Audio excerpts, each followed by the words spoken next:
reposaría, miraba en el cielo y en la estrellería, vi una luz santa en la judería, que había de nacer Abraham Avinu, Padre querido, Padre bendito, luz de Israel. Abraham Avinu, Padre querido, Padre bendito, luz de Israel. La mujer de Terach quedó preñada, de día en día le preguntaba, ¿de qué tenéis la cara tan demudada? Ella ya sabía el bien que tenía. No programa Tubino Entrevista de hoje, o assunto é a imigração judaica no Brasil.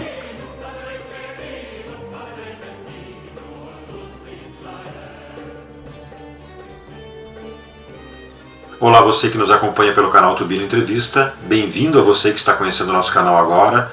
Não esqueça de deixar aí embaixo seu like, seus comentários, inscrever-se no nosso canal, pois isso nos ajuda a levar ao maior número de pessoas possível em nosso trabalho de pesquisa, sempre trazendo assuntos relevantes para o nosso crescimento pessoal e para a nossa evolução.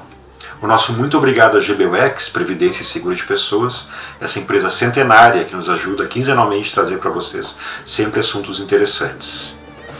Hoje, dando continuidade à nossa série As Origens do Povo Brasileiro, nós vamos falar um pouquinho sobre a imigração judaica no Brasil. Uma história que remonta do descobrimento do nosso país e dos primeiros colonizadores aqui. Pois os sefarditas, que eram os judeus que habitavam a Península Ibérica, por contingências políticas e religiosas, começaram a ser perseguidos.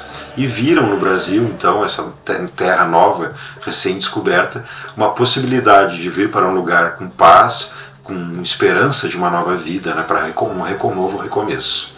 Trocaram de nome e se converteram, muitos deles, ao cristianismo, mas intimamente continuando com suas crenças judaicas. Hoje nós vamos contar um pouquinho dessa história.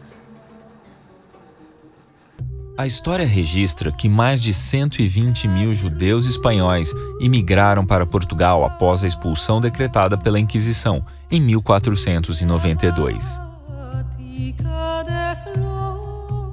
Em 1496, o rei Dom Manuel de Portugal casa-se com a rainha Isabel, da Espanha, e as leis da Inquisição contra os judeus passam a valer em Portugal. Os judeus portugueses são então obrigados a se converter ao catolicismo, sob a pena de expulsão, confisco de bens ou até mesmo de morte. Aos que se convertiam era dado o nome de cristãos novos ou marranos.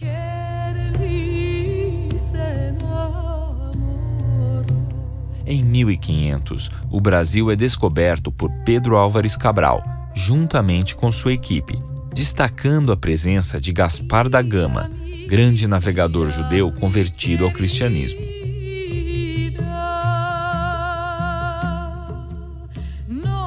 Era o Mar Vermelho que se abria divinamente para estes judeus portugueses que começaram a emigrar para o Brasil, dando início ao período de colonização.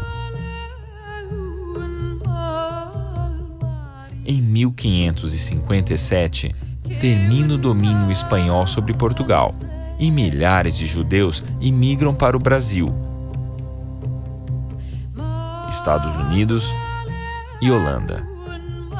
Em 1591, acontece a primeira visita da Inquisição ao Brasil e iniciam-se os processos penais.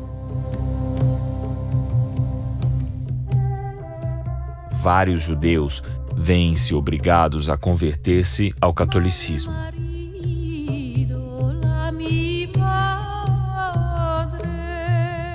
Só em 1824, o período de Inquisição é oficialmente extinto em território nacional.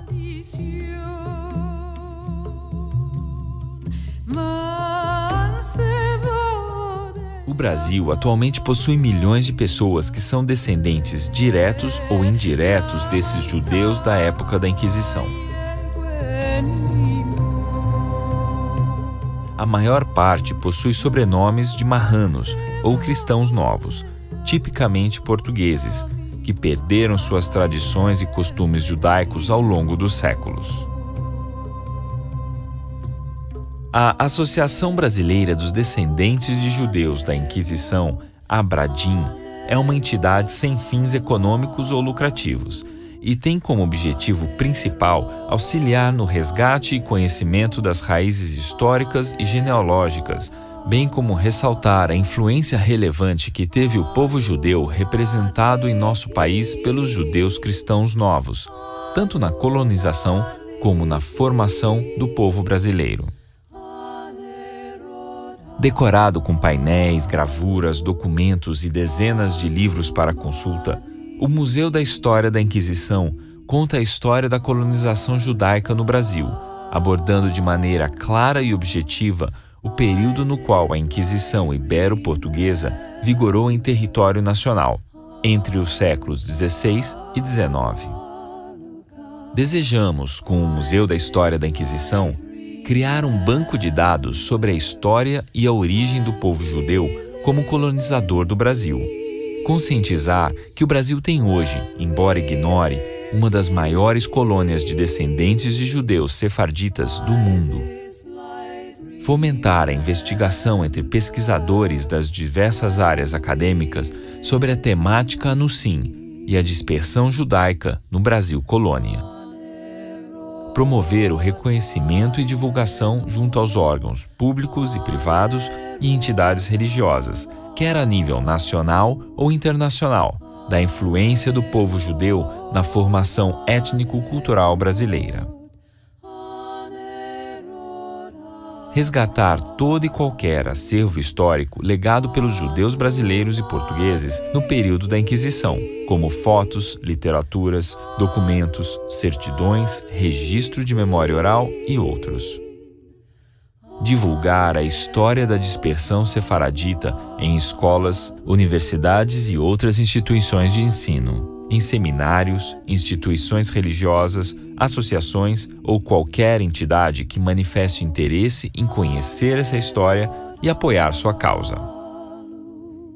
Conscientizar sobre os danos e tragédias decorrentes da intolerância e discriminação religiosa, cultural ou social. O primeiro museu da história da Inquisição oferece ao público uma biblioteca cujo acervo abrange as áreas de interesse envolvidas na temática Anusim e a dispersão sefaradita ibero-brasileira. Uma sala multimídia para exibição de vídeos, filmes e documentários sobre a cultura sefaradita judaica e o período da Inquisição no Brasil e no mundo. Grande arquivo composto por documentários, fotos, documentos, mapas, arquivos de áudio e outros. Promoção de cursos para docentes e interessados, auxiliando-os para o ensino e divulgação da causa em suas escolas, comunidades ou quais forem suas esferas de influência e presença. Pesquisa histórica de sobrenomes judaico-portugueses e sefaraditas. O museu está aberto ao público em geral, em especial a historiadores, pesquisadores, professores, alunos ou grupos interessados em aprender mais sobre a história da Inquisição no Brasil, destacando a influência judaica na sua colonização. Agende hoje mesmo sua visita. Museu da História da Inquisição. Rua Cândido Naves, 55, bairro Ouro Preto, Belo Horizonte, Minas Gerais. Telefone 31-2512-5194. www.anusim.org.br. abradim@anusim.org.br. Shalom e bem-vindos de volta ao Israel com a Aline. Nós estamos em Jerusalém e o assunto de hoje são os Anusim, a chegada de judeus e os seus descendentes no Brasil. Vocês sabiam que tem muitíssimos descendentes judeus no Brasil? Assistam com a gente até o final para saber a maneira que muitos brasileiros estão redescobrindo as suas raízes. Para entender quem são os Bnei Anussim, também conhecidos como marranos, cripto-judeus ou cristãos novos, e como eles chegaram no Brasil, nós temos que começar há 2000 anos atrás, aqui na terra de Israel, quando os romanos destroem a província da Judéia e expulsam a maioria dos judeus de sua terra. E eles se espalham pelo mundo e se juntam a comunidades judaicas que já existiam em outras regiões. E na Península Ibérica, hoje Espanha e Portugal, se cria uma das comunidades judaicas mais importantes do mundo. Eles são chamados judeus sefaraditas, já que a região é chamada de Sefarad na Bíblia. Eles inclusive tinham um idioma próprio, que é chamado ladino, que é uma mistura de espanhol antigo com influências hebraicas. Era uma comunidade muito próspera e avançada, líderes nas ciências da época, como cartografia, matemática e medicina. Mas tudo mudou no ano de 1492, quando os reis católicos Isabela de Castela e Fernando de Aragão vão fazer o Decreto de Alhambra, onde eles vão obrigar os judeus a se converterem ao catolicismo ou serem expulsos da Espanha. Entre 60 e 160 mil judeus vão fugir para a Turquia, Grécia, Holanda, Itália, norte da África e também para as Américas. E por volta de 200 mil vão ser forçados à conversão. E poucos anos depois, em 1497, um decreto semelhante é feito em Portugal, mas ainda mais cruel, porque os judeus que decidissem fugir não poderiam levar consigo os seus filhos. Assim, a maioria dos judeus da Espanha e de Portugal vão se converter, mas muitos mesmos, realmente mantinham práticas judaicas escondidas. E a eles chamamos de marranos ou anussim, que em hebraico quer dizer literalmente forçados ou coagidos, já que eles foram forçados à conversão. Mas ser anussim era muito perigoso por causa da Inquisição, que condenava à morte qualquer converso que seguisse práticas judaicas. E por isso, quando Portugal começa a explorar o Novo Mundo, muitos judeus veem isso como uma oportunidade de fugir da Europa anti-judaica. E então, muitos dos conquistadores do Brasil foram anussim, por exemplo, Fernando de Noronha e Fernão Dias. E os anussim se estabelecem principalmente nos estados de Minas Gerais, Rio de Janeiro, São Paulo e boa parte dos estados do Nordeste brasileiro. Mas mesmo depois da chegada ao Brasil, eles tinham que seguir mantendo a sua identidade um segredo, já que haviam agentes da Inquisição no Brasil. E por isso as práticas judaicas secretas são chamadas cripto-judaicas. Entre elas, na sexta-feira, tomar um banho bem reforçado, trocar a toalha de mesa, as toalhas da casa e a roupa de cama, já que na sexta-feira à noite começa o Shabat. E no próprio sábado também se usavam roupas novas ou roupas melhores. Outra coisa também, muitos deles evitavam comer porco e frutos do mar. E diziam que dava indigestão ou que não fazia bem.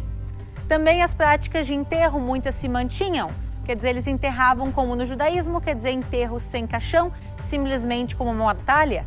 E depois, no sepulcro, eles levavam e colocavam pedras em cima. Na hora que se saía do cemitério, se lavava a mão. E muitos seguiam também praticando a circuncisão, que a gente chama em hebraico de Brit Milá. Mas a tradição que eu acho a mais interessante de todas é a maneira que se varria a casa, que se varria das pontas do quarto para o centro, e não do centro para fora, como a maior parte das pessoas faziam. Por que isso? Porque nas casas judaicas existe uma coisa que se chama mezuzá, que é um pequeno objeto que se coloca no umbral da porta e dentro dele pergaminhos com versículos bíblicos. E muitos judeus, quando passam por ela, muitas vezes tocam. Apesar de os anussim não colocarem a mezuzá na porta, porque esse é um indicativo muito claro de judaísmo, Por exemplo, aqui nessa casa que a gente está passando, a gente consegue ver a mezuzá e a gente sabe que é uma casa judaica. Os anusim não tinham a mezuzá, mas eles varriam sem passar sujeira pela porta da frente da casa, por uma questão de não passar a sujeira onde deveria ficar a mezuzá mesmo. E também eles mantinham casamentos consanguíneos. Isso quer dizer que eles casavam dentro da família ou com outros bnei anusim. Hoje em dia nós sabemos que boa parte do Brasil foi colonizada por anusim. E a gente tem muitíssimos, mas muitíssimos mesmos de bnei anusim. Isso quer dizer os descendentes dos anusim. E uma pergunta que eu recebi muito no último vídeo aqui no canal, que foi o vídeo das tribos de Israel, é: como saber se eu tenho descendência judaica ou de bnei anusim? E é sobre isso que a gente vai falar agora. Então vamos lá. Um dos indicativos dos descendentes dos anusim são seus sobrenomes. Um exemplo são sobrenomes de animais, como leão ou também o sobrenome pinto. Além de cordeiro, galvão, falcão, ovelha, lobo. E também muitos sobrenomes são de plantas, como parreira ou como a gente consegue ver aqui também, a oliveira. Além de carvalho, figueira, pinheiro, ramos, lima. E também sobrenomes de muita fé para esconder as raízes, como Santa Fé, Santos, São Tiago e Cruz e muitos outros. Mas o sobrenome não é uma garantia e sim um indicativo. A gente tem que juntar a isso outras características. Por exemplo, a origem, de que região e de que cidade a tua família veio. E também, o mais importante são as tradições cripto-judaicas dentro da família. Além das tradições que a gente já falou antes, também tem outras, por exemplo, acender as velas na sexta-feira ou acender 8 velas no Natal.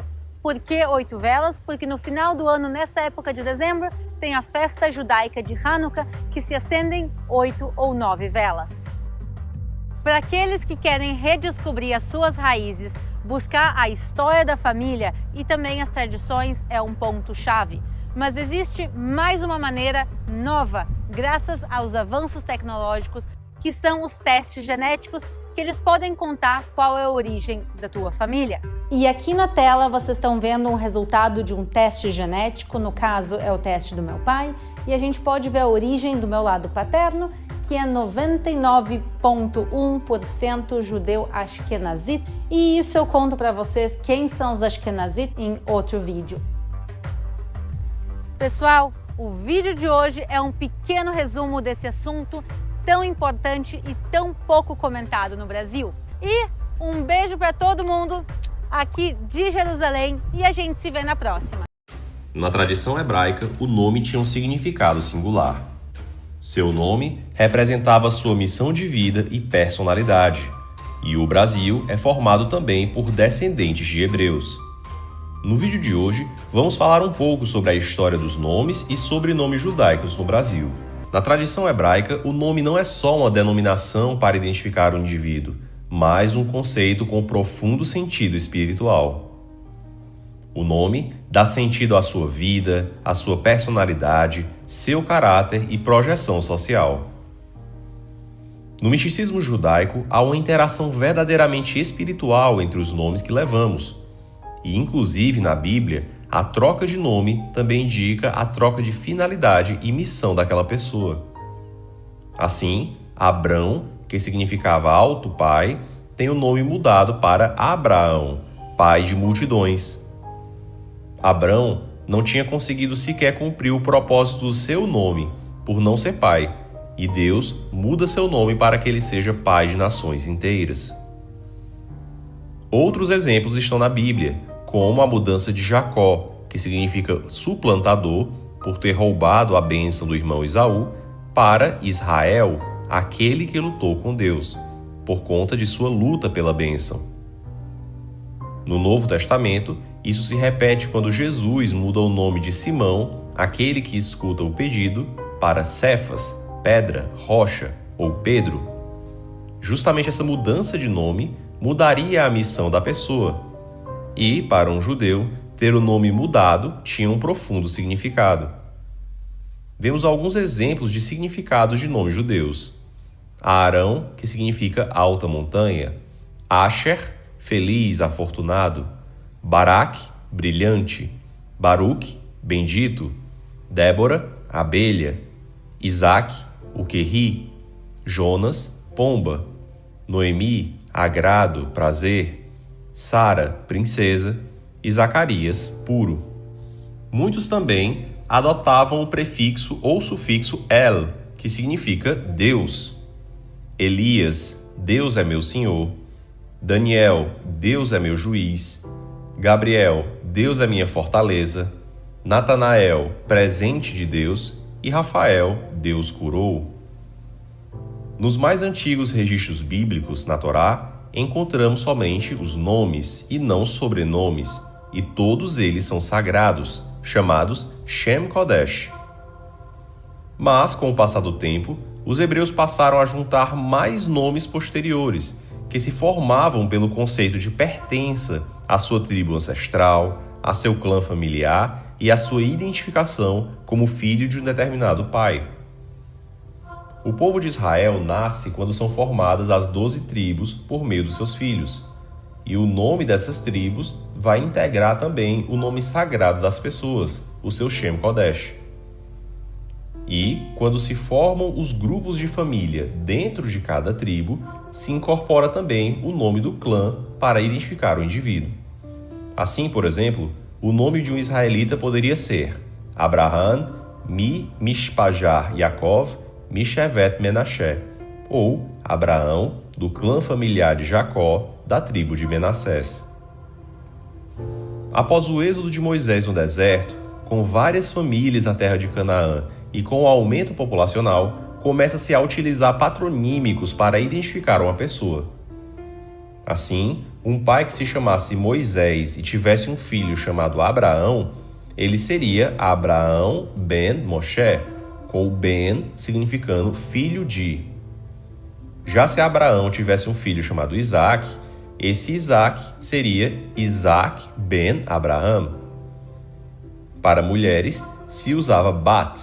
Logo, se Abraão tivesse uma filha chamada Débora, ela seria Débora Bat Abraão.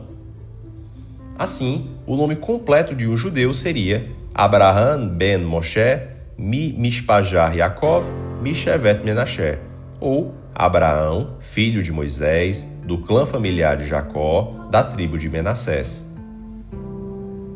Com a destruição do Templo de Jerusalém, os judeus começam a emigrar pelo mundo, o que se chamou diáspora. E alguns dos locais para onde vão os judeus é o norte da Europa, chamado Ashkenaz, e a Península Ibérica, chamada Sefarad. Por isso, os judeus do norte da Europa são chamados Askenazi e os ibéricos Sefarditas. E, com essas mudanças, os judeus adotam outros nomes, outras formas de se vestir e outros ritos e línguas tradicionais.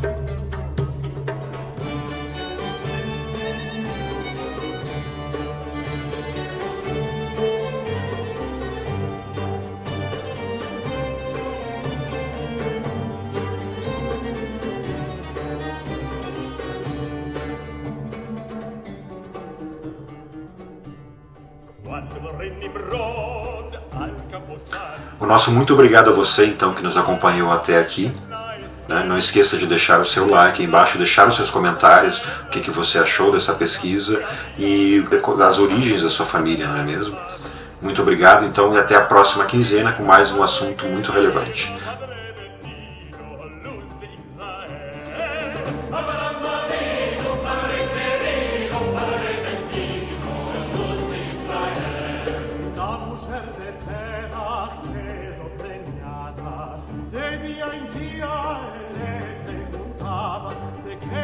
La cara tan demudada, ella ya sabía el bien que tenía.